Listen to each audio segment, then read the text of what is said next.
Graça e paz da parte de Deus, Pai e do Senhor Jesus Cristo. Amém? Vamos agora para a mensagem. Eu queria que você abrisse a sua Bíblia no Evangelho de Lucas, capítulo 13, versículo 1. Você sentindo ou não, eu quero que você entenda, Deus está neste lugar. A promessa do Senhor é: onde estiver 2 ou 3 reunidos em meu nome, eu estarei presente. Não importa se você esteja sentindo, meu irmão, o Senhor está entre nós. O Senhor é aquele que habita no meio dos louvores do seu povo. E o Senhor é aquele que habita no meio da congregação dos justos. Todos aqui fomos justificados no sangue do Cordeiro. Por isso eu creio que a presença de Deus já está neste lugar. Antes mesmo de nós entrarmos, Lucas capítulo 13, versículo 1. Eu vou ler apenas esse texto base na tradução NVT, nova versão transformadora. Por essa época, Jesus foi informado de que Pilatos havia assassinado algumas pessoas da Galileia, enquanto ofereciam sacrifícios. Vocês pensam que esses galileus eram mais pecadores que todos os outros da Galileia? Perguntou Jesus. Foi por isso que sofreram? De maneira alguma. Mas se não se arrependerem, vocês também morrerão. E quanto aos 18 que morreram quando a torre de Siloé caiu sobre eles, eram mais pecadores que os demais de Jerusalém? Não. E eu volto a lhes dizer, a menos que se arrependam, todos vocês também morrerão. O tema da mensagem essa noite é: aonde está Deus nas tragédias? Onde está Deus nas tragédias? Nós temos contemplado nas últimas semanas a tragédia que tem acontecido no Rio Grande do Sul. Quem tem acompanhado os noticiários? Algo que tem acontecido nesses últimos dias devido à chuva, mas não é só a chuva, devido aos rios que estão ali cercando algumas cidades. Os rios estão transbordando, subindo muito acima do seu nível normal. E nós contemplamos então nos noticiários vidas que foram ceifadas. Pessoas morreram. Outros que não morreram perderam tudo o que tinham devido a essa tragédia, a essa catástrofe. Infelizmente, muitos perderam tudo, estão morando em abrigos sem saber o que será o futuro deles. Estão numa situação terrível. E diante de uma situação como essa, nós vemos: onde está Deus? Talvez alguns podem questionar: onde está Deus? Será que Deus se esqueceu desse povo? Será que Deus está punindo e castigando esse povo? Então, as perguntas começam a aparecer aos montes. Do tipo assim: quem pecou para que isso estivesse acontecendo? Ou essa tragédia então aconteceu porque isso tem circulado inclusive nos grupos aí de WhatsApp. Eu ouvi falar que essa tragédia está acontecendo porque parece que o Rio Grande do Sul é o estado onde mais existem terreiros de ocultismo, o paganismo, a feitiçaria impera no estado do Rio Grande do Sul. Então é isso. Essa é a resposta. Está cheio de terreiro espalhado pelo estado e por isso Deus está castigando, punindo eles, como se eles fossem mais pecadores do que os demais estados brasileiros. Então, existem perguntas como: quem causou isso? Será que foi Deus? Foi o diabo? Foi as pessoas? A negligência humana? Tenho certeza que uma ou outra dessas perguntas você mesmo já deve ter feito dentro do seu coração. Talvez você já ouviu alguém falar, alguém questionar. Ouviu, talvez, em algum grupo, em alguma rede social, você viu esse tipo de questionamento e indagação.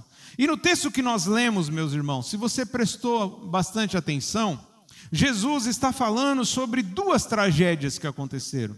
Eu fiz questão de ler nessa tradução porque é uma linguagem um pouco mais simplificada, é mais fácil de entender. Na tradução NVI ou nas traduções mais antigas, o texto base vai falar que naquela ocasião, Pilatos estava misturando o sangue de alguns galileus com o sacrifício deles. Então, quando você ouve isso, ele está misturando o sangue de alguns galileus com o sacrifício deles, fica meio difícil entender. Então, na NVT, eu achei uma explicação, é uma tradução que demonstra ali o que significa, o que estava acontecendo ali. Então, Pilatos decidiu assassinar, matar galileus enquanto estes estavam sacrificando ao Senhor. Em outras palavras, vamos trazer para a nossa realidade. Tinha um povo no culto, tinha um povo no templo, tinha um povo adorando a Deus, sacrificando, ofertando ao Senhor.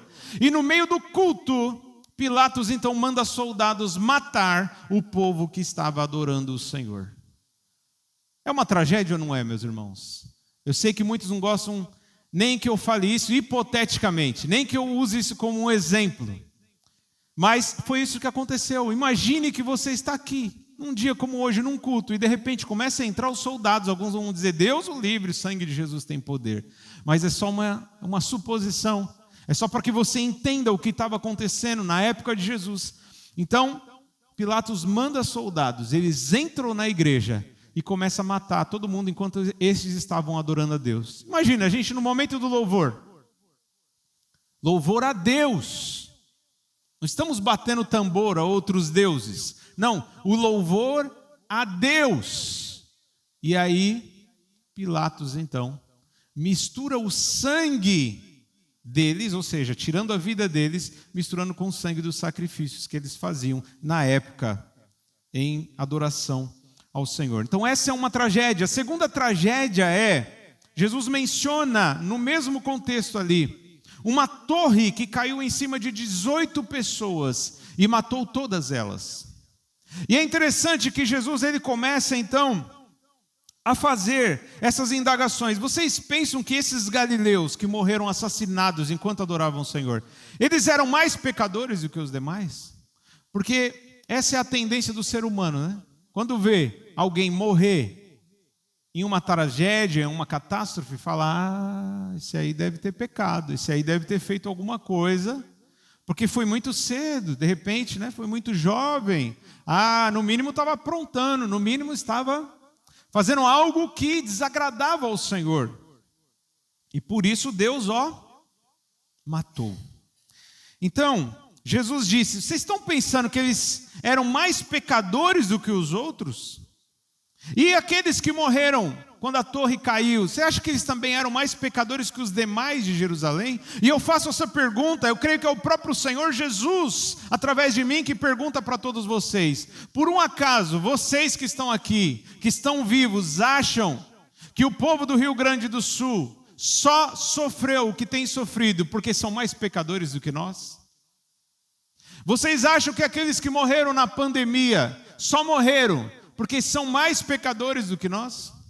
Vocês acham que aqueles que morreram lá nas Torres Gêmeas, lembra? No 11 de setembro de 2001, aproximadamente 3.000 pessoas morreram quando aqueles aviões bateram nas duas torres, nos prédios que eram muito altos. Eles eram mais pecadores do que todos nós, por isso eles morreram? É isso que Jesus está falando, é isso que Jesus está ensinando seus discípulos e todos aqueles que estavam acompanhando ele. Não, eles não eram. Eles precisavam de arrependimento tanto quanto nós precisamos. E é isso que ele diz no encerramento aí desse texto que nós acabamos de ler. A menos que se arrependam, todos vocês também morrerão. Por quê? Todos nós somos pecadores e carecemos da graça de Deus. Então, o primeiro ponto dessa mensagem é responder à pergunta: quem pecou? Jesus pergunta: vocês acham que eles pecaram mais que vocês e por isso morreram? Estão enganados. Em ambos os casos, não é porque eles pecaram mais. Vamos abrir as nossas Bíblias em João, Evangelho de João, capítulo 9, versículo 2. Quem está acompanhando comigo nessa noite? João, capítulo 9, versículo 2. Preste atenção, faça um esforço, meu irmão. Nós vamos ler na tradução NVI os próximos textos. João capítulo 9, versículo 2 diz assim: seus discípulos lhe perguntaram: mestre, quem pecou, este homem ou seus pais, para que ele nascesse cego?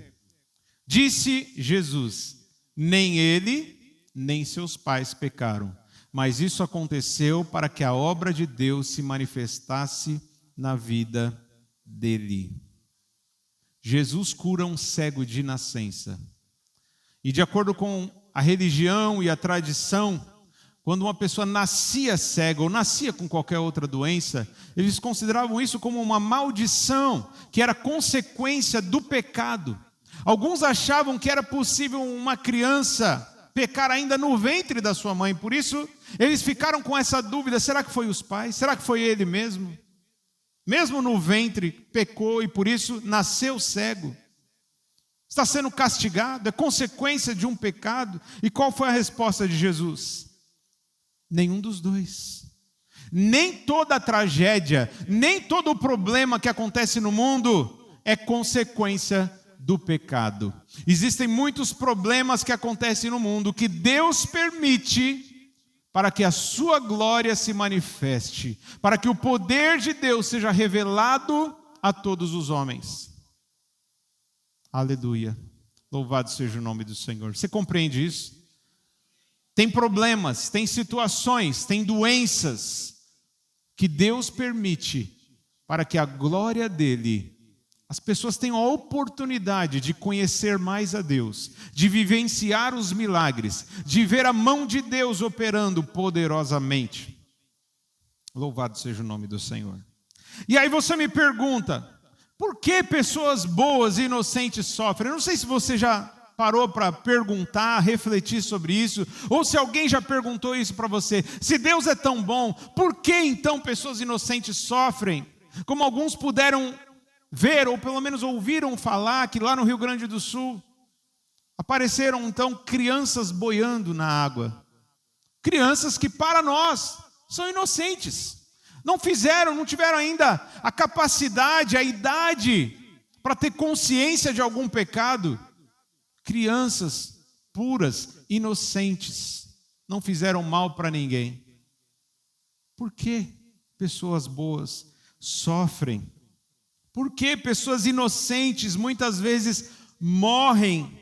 Às vezes a gente percebe um ímpio, um pecador, alguém que faz coisas terríveis e não morre. E aí uma pessoa que é inocente, como uma criança, por exemplo, morre. Por quê? Em primeiro lugar, eu quero dizer para você aquilo que a Bíblia diz. Eu não estou aqui para falar aquilo que eu acho. Eu estou aqui para falar o que a Bíblia diz. A palavra do Senhor é a nossa fonte de regra. Amém? A nossa referência é o Senhor e a sua palavra. A Bíblia diz, meus irmãos, que não há ninguém que seja bom. Não há ninguém que seja justo. Vamos lá para Lucas, capítulo 18, versículo 19. Quando Jesus é indagado por um jovem, esse jovem se apresenta para ele dizendo: bom mestre, e Jesus responde, no versículo 19: por que você me chama bom? Respondeu Jesus: não há ninguém que seja bom, a não ser somente Deus. Só Deus é bom. Amém? Nós podemos ter alguns atos de bondade, mas no contexto geral, nós somos pecadores. A natureza pecaminosa ainda está presente dentro de nós. Só vamos nos libertar dela definitivamente no dia em que o Senhor Jesus voltar. E nós recebemos um novo corpo, um corpo glorificado. Nesse sim você vai ter somente bondade. Não vai ter mais maldade no seu coração, porque o pecado de uma vez por todas vai ser eliminado da sua vida e da minha vida. Hoje, em Jesus Cristo, nós fomos libertos da escravidão do pecado, do poder do pecado. Então o pecado não pode mais nos dominar, mas ocasionalmente a gente ainda peca. 1 João capítulo 1 diz: se alguém disser que não tem pecado, está enganando a si mesmo. Está chamando Deus de mentiroso, ou seja, eu e você somos pecadores. E por mais que a gente não queira admitir, essa é uma grande realidade. E é a palavra de Deus que está nos dizendo isso. Então Jesus disse: não há ninguém que seja bom. Em Romanos 3, versículo 9 diz: não há um justo sequer. Vamos ler esse texto. É um texto clássico para quem quer evangelizar. Se você quer ganhar almas, você tem que começar por alguns textos, tal como Efésios, capítulo 2, versículo 8, e também Romanos, capítulo 3. São textos básicos para quem quer ganhar almas para Jesus. Para a pessoa entender que precisa de um Salvador, ela precisa entender que ela está em apuros, que existe um problema, que é o pecado. Por mais que uma pessoa fale assim, mas eu não roubo, eu não mato, eu não fumo, eu não faço mal para ninguém, eu sou uma pessoa tão boa. Quantos já ouviram pessoas falar isso? Já ouviu alguém falar isso? Mas eu não faço mal para ninguém, por que eu preciso de salvação? Por que eu preciso de Jesus? Por que eu preciso ir para a igreja? Eu não faço mal para ninguém. Olha o que diz Romanos capítulo 3, versículo 9. Romanos capítulo 3, versículo 9 diz: que concluiremos então? Estamos em posição de vantagem? Não.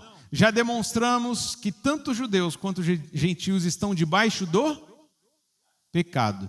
Como está escrito, não há nenhum justo, nenhum sequer. Continua. Não há ninguém que entenda, ninguém que busque a Deus.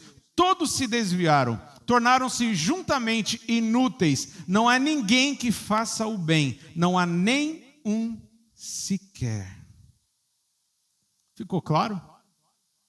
Não há um justo sequer. Por mais que você pense ser uma pessoa bonzinha, uma pessoa justa, uma pessoa que não faz mal para ninguém, a Bíblia diz que você é um pecador. O Senhor diz, você não é justo pelas suas próprias obras. Você pode ser justificado somente pelo sangue do Cordeiro. A nossa salvação não é por causa da nossa justiça, não é por causa das nossas obras, mas sim por causa da obra de Jesus de Nazaré. Quando ele foi pendurado no madeiro, meu irmão, ele derramou o seu sangue, e sangue de uma pessoa justa, uma pessoa perfeita, que apesar de ser tentado, não caiu em nenhuma tentação. Ele morreu em meu lugar, em seu lugar, e só assim nós fomos justificados. Somos justos porque Ele nos justificou. Somos santos porque Ele nos santificou. E é só por isso que nós recebemos a salvação. Então, por que pessoas boas e inocentes sofrem? Onde está essa pessoa inocente? Me mostra. Não há. Não há pessoas inocentes. Não há pessoas diante de Deus que sejam boas. Não há pessoas diante de Deus que não tenham pecado. Todos nós somos injustos, pecadores, e carecemos da graça, da misericórdia e do sangue do Cordeiro. Não há um justo sequer. Então, no texto base, Jesus diz que todos precisam se arrepender. O que ele diz isso? Por que ele diz isso? Vocês pensam que os galileus, ou aqueles que foram mortos quando a torre caiu em cima deles, eles eram mais pecadores que os demais? Eram mais pecadores que vocês? Não, eles não eram mais pecadores. Eram tão pecadores quanto você e eu. Portanto, é necessário que todos se arrependam. E só precisa se arrepender quem tem pecado. Então, Jesus está falando para todos. Vocês são pecadores e precisam se arrepender dos seus pecados. Qual a causa das tragédias? Será que é como tem circulado pela internet, principalmente nos grupos cristãos, grupos evangélicos? Certeza, Deus está pesando a mão, porque o lugar está cheio de feitiçaria, ocultismo, terreiros e mais terreiros, é o lugar que mais tem terreiro. Então, Deus está pesando a mão nesse estado por causa disso. Será que é isso mesmo? É isso que Jesus nos ensinou? Nas duas tragédias lá de Lucas 13? Galileus assassinados dentro da onde? Dentro de um terreiro? Estavam lá adorando Baal, Belzebu? Não, eles estavam sacrificando, adorando ao Senhor. Eles foram assassinados no momento do culto. Na hora do sacrifício, na hora da adoração, eles foram assassinados. E isso é uma tragédia. E Jesus diz, eles não eram mais pecadores que os demais. E a torre que caiu demonstra a mesma coisa. Duas tragédias. Então Jesus deixa claro que eles morreram, apesar de não estarem fazendo nada de errado, né? Aparentemente eram pessoas justas. Agora vamos ver onde tudo começou então. Por que então que acontece tragédia? Com pessoas inocentes, com pessoas aparentemente boas, com crianças, com animais. Por que então existe tanta tragédia? Por que houve o 11 de setembro, né? Os aviões que caíram ali, destruíram ali as Torres Gêmeas, mataram milhares de pessoas. Por quê?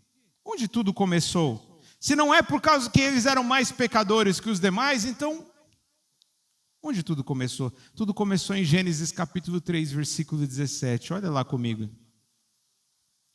Gênesis capítulo 3, versículo 17. Aleluia, louvado seja o nome do Senhor. Deus é soberano. Nessa noite eu quero que você contemple a soberania de Deus. Gênesis 3,17, acompanhe comigo lá no telão, diz assim: E ao homem declarou: visto que você deu ouvidos à sua mulher e comeu do fruto da árvore da qual ele ordenara que não comesse, maldita é a terra por sua causa. Com sofrimento você se alimentará dela todos os dias da sua vida. Meu irmão, antes de Adão e Eva pecarem, não havia maldição, não havia morte, não havia tragédia, não havia nem doença. Se Adão e Eva não tivessem pecado, eles não morreriam. O Senhor disse: vocês vão morrer no dia que vocês me desobedecerem, o dia que vocês comerem da única árvore, o fruto da única árvore que eu impedi vocês de comer, nesse dia vocês morrerão. E olha o que Deus diz então para Adão: não é só você e a sua esposa que vão ser amaldiçoados, não.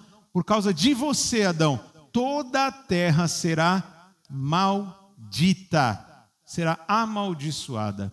Então, meu irmão, existe uma maldição sobre o planeta Terra que começou lá com os nossos antepassados, os nossos pais. Se você fica revoltado com Adão e Eva, pensando: eles foram muito tolos, se eu estivesse no lugar deles eu faria diferente, eu quero já dizer para você, mais uma vez você está enganando a si mesmo. Por quê? Você veio dele, vocês são filhos de Adão e Eva, todos nós somos filhos de Adão e Eva. Se estivéssemos no lugar deles, faríamos exatamente a mesma coisa, por mais que hoje somos bem intencionados, até porque sabemos o que aconteceu no final da história. Se eu e você estivesse lá, faríamos a mesma coisa. Mas foi o pecado de Adão que trouxe maldição para toda a terra. E nessa maldição engloba doenças, engloba violência, engloba tragédias, engloba a própria morte. A morte entrou no mundo depois que o homem pecou. Gênesis 2,17 diz: não coma da árvore do conhecimento do mal, do bem e do mal, porque no dia em que você dela comer, certamente morrerá. Olha aí comigo, para que não fique nas minhas palavras. Gênesis 2,17. Deus falou. O homem não levou a sério. E olha o que diz Romanos 5, versículo 12. Romanos 5, 12 diz: portanto, da mesma forma como o pecado entrou no mundo por um homem, e pelo pecado a morte, assim também a morte veio a todos os homens, porque todos pecaram. Até aqui. Então diz o que esse texto? O pecado entrou no mundo por um homem. Não foi? Quem é esse homem? Qual é o homem que fez o pecado entrar no mundo? Adão.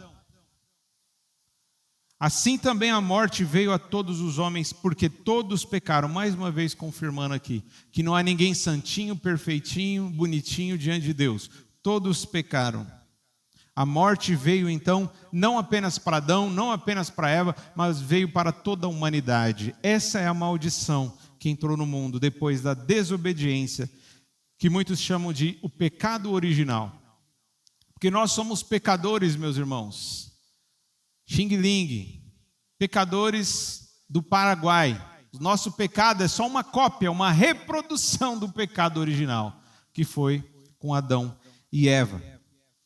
Então, surge a pergunta: quem matou essas pessoas? Quem matou os 3.000 aproximadamente que morreram nas Torres Gêmeas? Quem matou? Foram 600, né? 700 já chegou o número daqueles que morreram de Covid-19. Quem matou? Os 200, é isso? No Rio Grande do Sul, aproximadamente 200 pessoas perderam a sua vida devido à catástrofe, essa tragédia da chuva, dos rios que transbordaram. Quem foi que matou? O diabo? O homem? Ou foi o próprio Deus? Quem acha que foi o diabo? Levanta a mão. Quem acha que foi as pessoas por negligência? Quem acha que foi Deus? Quem não acha nada? É difícil, né? Vai falar, não, foi Deus. Deus não mata ninguém, Deus é bonzinho. Não é isso? Deus, ele dá a vida, ele não tira a vida de ninguém. Será que é isso mesmo, meus irmãos? Vamos lá para Deuteronômio, capítulo 32, versículo 39. Deuteronômio 32, 39. Faz parte da canção de Moisés, uma canção que ele fez pouco antes de morrer. Não sei se você sabe, Moisés também cantava. Moisés também, além de profeta, além de ser um sacerdote, além de ser um juiz, também cantava. Ele fez então essa canção, Deuteronômio 32. Você pode ver no capítulo inteiro depois, completa essa canção, mas nós vamos ler só o versículo 39, que diz assim: vejam agora que eu sou o único, eu mesmo, não há Deus além de mim. Faço morrer e faço viver, feri e curarei, e ninguém é capaz de livrar-se da minha mão. Deus, ele faz viver, amém? Glória a Deus, quem pode dar a glória? Deus dá a vida, Deus deu a salvação, oh glória, aleluia. Mas Deus faz morrer, Deus mata. E não é só um texto não na palavra. Eu poderia ficar a noite inteira aqui lendo milhares de textos que vão dizer a mesma coisa que Deuteronômio 32, 39. Quem é o dono da vida, meu irmão? Deus, não é isso? Algumas semanas, o dono da casa que eu morava, estava morando de aluguel numa casa, e o dono da casa, ele saiu desta casa e colocou à disposição para alugar, porque ele ia para um sítio, ia cuidar de um sítio numa outra cidade. Então, antes mesmo de ele anunciar na imobiliária, a vizinha dele, que me conhecia, falou, essa casa vai surgir para alugar, uma casa muito boa e está um preço muito bom, você não se interessa? Me interesso. Fui lá, fechei o negócio. E alugamos a casa. Ficamos 3 anos nessa casa. Aí o dono da casa me procurou para conversar, falou assim, olha, eu não tenho o que reclamar de você sempre pagou antes da data do pagamento, uma pessoa, mas infelizmente eu vou ter que voltar para casa, porque eu tive um acidente no meu trabalho, no sítio, eu preciso trabalhar de cavalo, fazer serviço pesado, e o médico falou que eu não posso mais, porque eu prejudiquei o meu joelho, minha esposa também se acidentou, a gente não pode mais trabalhar no sítio, eu vou ter que voltar para a cidade, e eu vou ter que voltar para a minha casa. Quem era o dono da casa? Era ele, não era? E ele pediu para voltar para a casa dele. Ele falou, eu te dou 30 dias, né? Mas esse é o prazo máximo. E eu saí em 30 dias, o Senhor me deu a oportunidade de ir para um outro lugar, até melhor, demos o testemunho aqui. Mas eu queria chamar a sua atenção nessa noite que se outra pessoa chegasse para mim e falasse assim, sai da casa porque eu vou entrar, eu deixaria? Não, porque não é o dono da casa. Agora o dono da casa, ele falou, eu quero voltar, me dá a casa. Tá bom, tá aqui. O que eu quero dizer, meus irmãos? Deus é o dono da vida. A qualquer momento Ele pode falar, eu quero a sua vida de volta. Fui eu que te dei. Não fui eu que soprei o fôlego de vida? Não fui eu que te dei? Para alguns, Deus dá minutos de vida. Tem gente que antes mesmo de nascer, ainda no ventre, já perde a sua vida. Porque Deus já pede de volta. Talvez poupando, impedindo essa criança de sofrer algum mal. Mas às vezes não era nada, é simplesmente porque Deus quis, Ele é o dono, amém? Ele é o dono da vida, Ele pode requerer na hora que Ele quiser. seja em alguns minutos, ou seja em 100 anos. O Senhor pode a qualquer momento, e a Bíblia diz que tudo que acontece na nossa vida, todos os nossos passos estão contados. Todos os nossos dias estão contados. É Ele que sabe a hora que vai pedir de volta a vida que Ele nos deu. Amém, irmãos? O autor da vida, o dono da vida, é o único que pode requerer ela de volta. Ana, lembra de Ana, mãe de Samuel? Ela vai, no seu cântico, falar, na sua oração, ela vai falar sobre a soberania de Deus, sobre essa questão que nós estamos falando agora. 1 Samuel, capítulo 2, versículo 6. Preste atenção nesse texto, meu irmão, e aprenda com Ana, mãe de Samuel. 1 Samuel 2, 6, nós vamos ler até o versículo 8, diz assim: o Senhor mata e preserva a vida. Ele faz descer a sepultura e dela resgata. O Senhor é quem dá pobreza e riqueza. Ele humilha e exalta. Levanta do pó o necessitado. E do monte de cinzas ergue o pobre.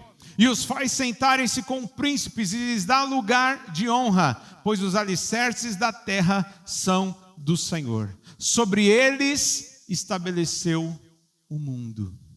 Meu irmão, não só a nossa vida é do Senhor, mas toda a terra.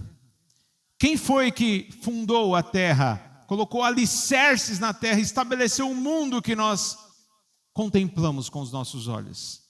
Foi o Senhor. Sabe quando um vulcão entra em erupção? Sabe quando acontece de repente uma tempestade, um tornado? Os cientistas vão dizer, isso é o efeito do El Niño, isso é aquecimento global, isso é a poluição, isso é o homem que tem estragado o mundo. E o homem tem estragado mesmo, mas nada que acontece no mundo foge do controle de Deus. Deus é soberano e sabe o que faz, e tudo o que Ele faz, o faz com um propósito estabelecido. O problema é que nós somos apegados demais a essa vida. Nós nos acostumamos com essa vida e achamos que o que mais importa está aqui, neste mundo, está nessa vida, e não é. Nós que somos crentes no Senhor, nós que seguimos a Jesus, que conhecemos a palavra de Deus, sabemos mais do que ninguém que tudo que existe nessa vida é temporário, é passageiro. Nós estamos aqui apenas de passagem, somos peregrinos, somos forasteiros, estamos aqui como embaixadores de uma outra pátria, de um outro lugar, de uma outra terra, que é a terra celestial. Então não se apegue a essa vida. Que terrível, a pessoa morreu. Se não morresse na tragédia, ia morrer de alguma doença, ia morrer de algum acidente, ia morrer de alguma forma. Porque Deus é aquele que dá a vida, é o único que tem poder para requerer a vida de volta. Deus tem prazer em ver as pessoas sofrendo? Não. Deus tem prazer em matar as pessoas? Não. Foi por isso que Ele falou para Adão e Eva, não me desobedeçam, não comam desse fruto, porque no dia que vocês comerem, vocês estarão sentenciando a própria morte de vocês. Vocês estarão se autocondenando a doenças, sofrimento, trabalho pesado e a própria morte. Nesse texto de Ana aqui em 1 Samuel, é algo maravilhoso. O Senhor mata e preserva a vida. Ele faz descer a sepultura e resgata. O Senhor dá pobreza e riqueza. Meu irmão, você ouviu bem? Há muitos que pensam assim, Deus é o dono do ouro e da prata. Então, Ele só distribui riqueza. Basta você crer, basta confiar, basta você participar da campanha, basta você ofertar aqui que você vai ficar rico. Porque Deus é o mais rico do universo. E Ele só dá riqueza. Mas essa Bíblia, eu creio que é a mesma Bíblia que você tem. Você pode ler em qualquer tradução. Vai dizer isso. Deus é aquele que dá tanto a riqueza, mas também dá a pobreza. Ele exalta. Quem que não quer ser exaltado, né? Deus é aquele que exalta. Mas Ele humilha também. Ele humilha. O próprio Jesus diz: quem se humilha será exaltado. Quem se exalta será humilhado. E sabe quem humilha? Não é o diabo, é o próprio Deus. Ainda que muitas vezes o diabo faça alguma coisa, o faz com a permissão de Deus, assim como aconteceu com Jó. Não foi o diabo que tocou na vida de Jó? Mas ele foi pedir a permissão de quem? De Deus. Se Deus não permitisse, o diabo não ia tocar na vida de ninguém. Então, meu irmão, o terceiro e último ponto dessa mensagem é: tudo tem um propósito. Tudo tem um propósito. Até mesmo a morte, até mesmo as catástrofes, até mesmo as calamidades, tragédias, têm um propósito. Rick Warren é o autor do livro best-seller Vida com Propósito. Também escreveu o livro Igreja com Propósito.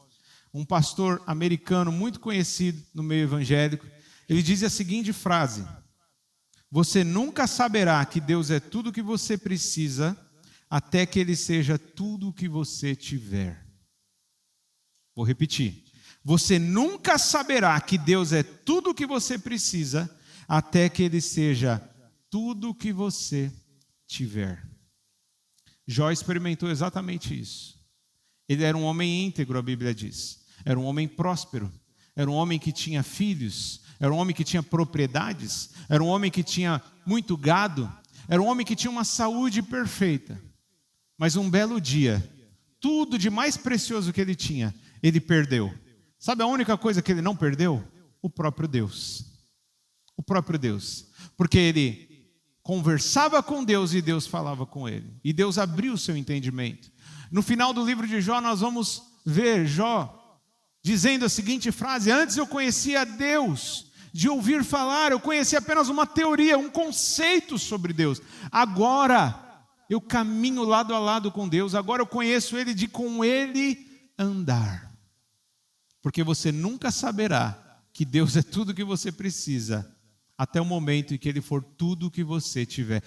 O que aconteceu no Rio Grande do Sul é isso, meus irmãos. A maioria das pessoas perderam tudo. Olha lá a frase. A maioria das pessoas, foram muitas pessoas, mais de 100 mil pessoas ali no Rio Grande do Sul, perderam tudo. Sabe a única coisa que sobrou? A fé em Deus. Eu tenho certeza que esses que perderam tudo têm uma oportunidade maior do que eu e você de entender que Deus é tudo o que eles precisam. Como o pastor Rafael sempre tem pregado aqui, tem falado muitas vezes, Salmo 23, a forma explicada, a melhor forma de interpretar Salmo 23 é dizer: o Senhor é o meu pastor e eu não tenho falta de nada. Tendo Deus, eu não preciso de mais nada. Se Deus, meu irmão, for tudo para você, você pode ter muitos bens ou você pode perder todos os seus bens. Você pode ter a melhor saúde ou você pode ter uma vida cheia de enfermidade. Você pode ter muito dinheiro na sua conta ou você pode perder todo o dinheiro que você tem. Se Deus estiver na sua vida e for tudo para você, você não vai sentir falta de nada. Porque você pode ter tudo isso, e Jesus diz: que adianta o homem ganhar o mundo inteiro e perder o que é mais importante, né? A sua alma. O que adianta ter bens e riquezas e não ter o Senhor, não ter Deus, não ter a presença de Deus? Foi por isso que Moisés, quando o Senhor estava, triste, irado com o povo de Israel, com tanta rebeldia, desobediência, ele falou: Moisés, olha, é o seguinte, eu prometi para vocês que vocês iriam ser libertos da escravidão e que vocês iriam para uma terra que mana leite e mel. Eu prometi levar vocês, pessoalmente, eu ia conduzir vocês até Canaã. Mas agora eu não vou mais. Eu vou permitir que vocês entrem na terra prometida, mas eu vou mandar um anjo conduzir vocês até o destino final. Mas eu mesmo não vou mais pessoalmente, porque é perigoso de no meio do caminho, de tanta rebeldia e desobediência, eu fulminar e matar todo mundo. Então eu não vou. Aí sabe qual foi a resposta de Moisés? Senhor,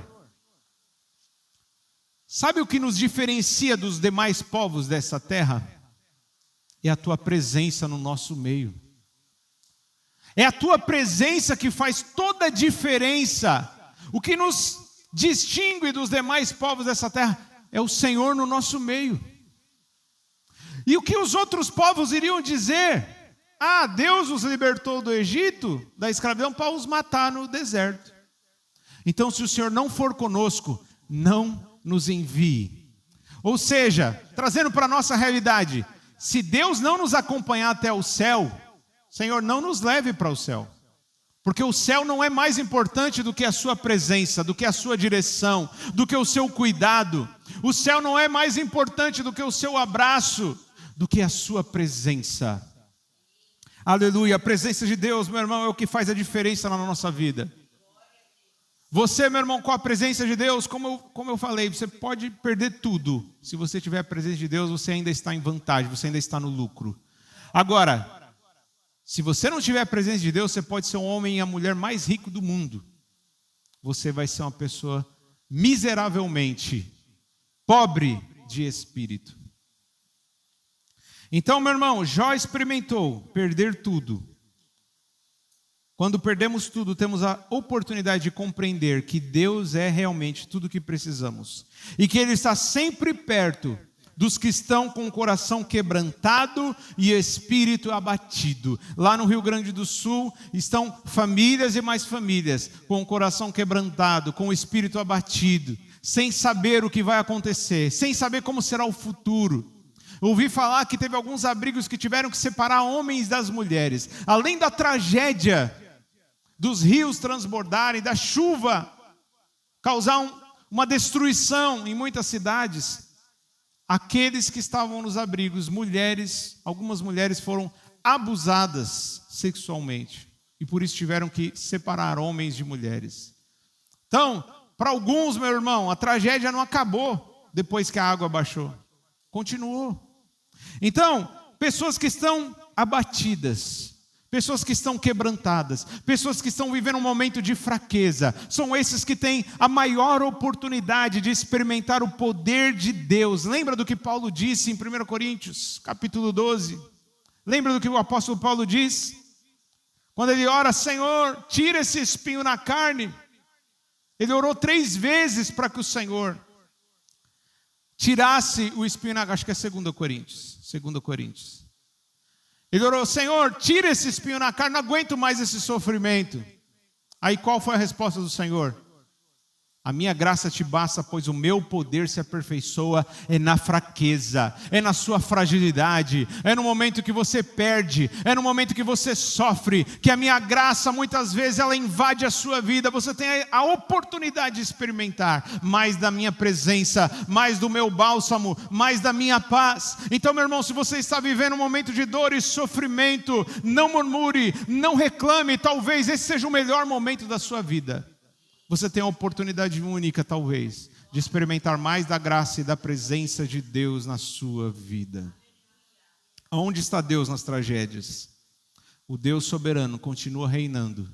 O Deus soberano continua ensinando pessoas. O Deus todo-poderoso, Ele continua fazendo as pessoas experimentarem mais da graça, do amor, do refrigério.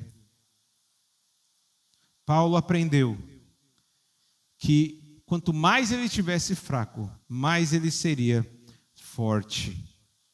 Também nas tragédias, Deus dá oportunidade aos seus filhos de praticarem o amor, a generosidade, a solidariedade. Meu irmão, se não tivesse acontecendo nada de ruim no mundo, se ninguém perdesse nada, de que forma nós poderíamos exercitar o nosso amor verdadeiro? Se não existisse pobreza, se não existisse morte, se não existisse perdas, aonde nós iríamos praticar a generosidade, a solidariedade, o amor que está além das palavras? Porque falar eu te amo é fácil, né? Mas é na hora da dificuldade que você tem a oportunidade de demonstrar o verdadeiro amor de Cristo na vida daqueles que mais precisam. Eu queria que você entendesse também o que é mais importante de tudo isso que tem acontecido, as tragédias. Nós sabemos que vai ter o juízo eterno. Quem acredita que vai ter o juízo final, o juízo eterno? Mas antes do juízo eterno, o Senhor, Ele envia os juízos que são temporais. Os juízos que são menores, que são talvez como uma sombra do juízo eterno. Que são um anúncio, uma preparação, para que as pessoas estejam em alerta. Isso é noticiado no mundo inteiro, não é? Uma tragédia que acontece às vezes em outro país, bem longe. Um avião que caiu, um vulcão que entrou em erupção, um furacão que devastou uma cidade. Isso é noticiado no mundo inteiro. E é importante que as pessoas entendam, olha, Deus está avisando, isso aqui é só um sinal, mas o pior ainda está por vir. Portanto, se arrependam. Não foi isso que Jesus disse? Não foi isso que Jesus disse? Você pensa que os galileus eram mais pecadores que vocês? Não, vocês também precisam se arrepender. Vocês pensam que aqueles que morreram na torre de Siloé, a torre que caiu em cima deles, eram mais pecadores que vocês? Não. Vocês precisam estar em alerta, preste atenção, se arrependam, porque o dia do Senhor está próximo. Meu irmão, eu quero dizer para você nessa noite, Jesus está voltando. Jesus está voltando, e para aqueles que já foram, para aqueles que morreram, Jesus já voltou para eles. Eu não sei o dia da minha morte, eu não sei o dia da sua morte. Pode ser a qualquer momento e nós precisamos estar preparados. Cada catástrofe, cada pessoa que morre é um aviso, é um sinal. O juízo se aproxima. São juízos temporais que anunciam o juízo eterno. Para concluir, meu irmão, vamos abrir as nossas Bíblias em Romanos capítulo 5, versículo 17. Romanos 5, 17 diz assim: se pela transgressão de um só a morte reinou por meio dele, muito mais aqueles que recebem de Deus a imensa provisão da graça e a dádiva da justiça reinarão em vida por meio de um único homem, Jesus Cristo. Continua. Consequentemente, assim como uma só transgressão resultou na condenação de todos os homens, assim também um só ato de justiça resultou na justificação que traz vida a todos os homens. Logo, assim como por meio da desobediência de um só homem, muitos foram feitos pecadores, assim também por meio da obediência de um único homem, muitos serão feitos justos. Aleluia. A desobediência de um homem trouxe a morte, trouxe uma maldição sobre a terra. E por isso nós vemos catástrofes, por isso nós vemos calamidades. Por isso, essa é a resposta que você tem que dar para alguém que te perguntar lá fora. Se Deus é tão bom, por que Ele permite que crianças morram? Por que Ele permite que pessoas inocentes, pessoas boas, sofram tanto? Primeiro, que não existe ninguém bom, só Deus é bom. Segundo, tudo isso aqui é passageiro. Tudo isso aqui vai passar. Todo mundo vai morrer cedo ou tarde.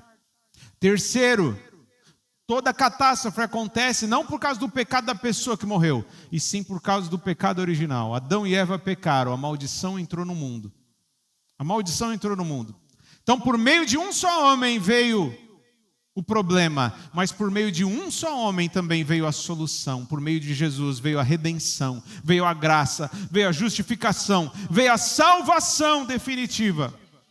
E salvação, meu irmão, significa não apenas que você vai morar no céu, significa que nunca mais vai ter uma lágrima, nunca mais vai ter um problema, nunca mais vai ter uma doença, nunca mais vai ter violência, nunca mais vai ter o inferno, o diabo e os demônios se levantando contra você, nunca mais vai ter envelhecimento. Olha que coisa maravilhosa, você não vai envelhecer, você vai viver eternamente, num lugar onde só há prazer, só há alegria, só há glória de Deus. Aleluia, louvado seja o nome do Senhor. Aonde está Deus nas tragédias? Deus continua sentado no seu trono, vestido de glória e majestade. Deus é soberano, Ele está anunciando o fim e o início também, porque o fim do mundo anuncia o início da eternidade.